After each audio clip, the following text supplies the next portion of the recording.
what we want to announce today is the availability of not only just Redis open source, but Redis Enterprise.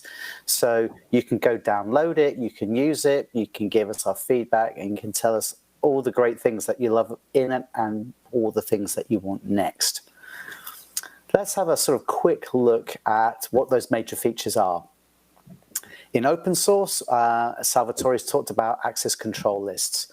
And so this is a very important step on the journey to make Redis a robust and reliable database. There's many other things that also changed and improved in open source 6. There's improved elections, there's a new threaded IO, and as you saw, there's a demonstration just now for the REST 3 protocol.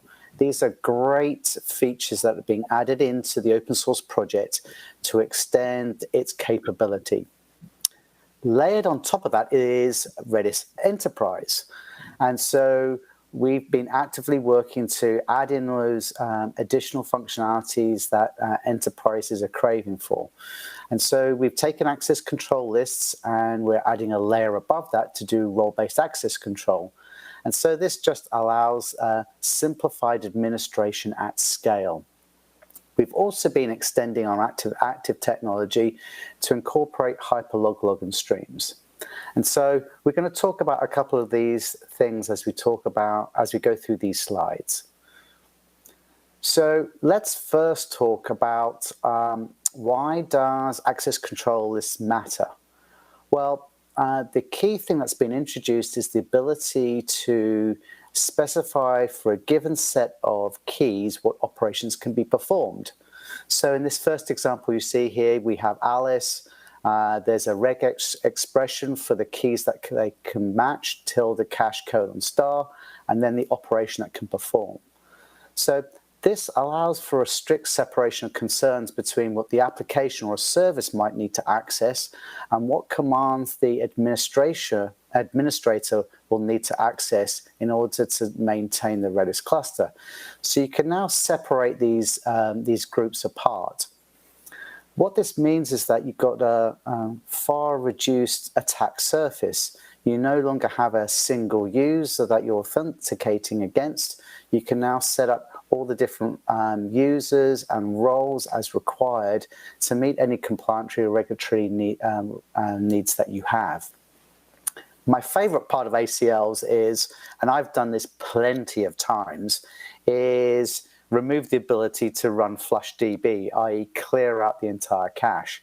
So, automatically removing myself the privilege to run that command is saving me a lot of fat fingering. So if that's ACLs, how do they look and how do they compare to role-based access control? So you see on the left here, we can set up each individual with particular permissions on keys and commands.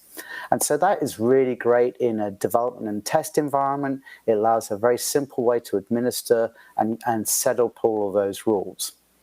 But when you start to get at scale at a larger enterprise, role-based access control allows you to define the role once with those permissions and then assign users to that role.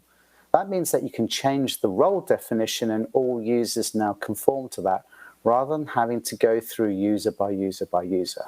So that greatly reduces the administration burden in day 2 operations.